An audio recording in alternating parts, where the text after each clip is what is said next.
The water's really flowing at a pretty high velocity, and the flow out of the inlet. So the ones on the right always have to discharge, even in dry weather, but the one on the left is definitely just wet weather. It's coming out at a pretty good velocity. And typically there's barely any water in the bottom of this channel.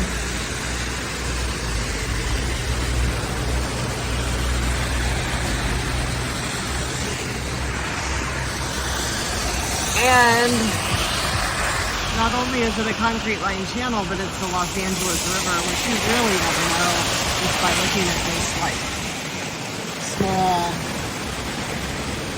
small-ish rectangular concrete lined channel.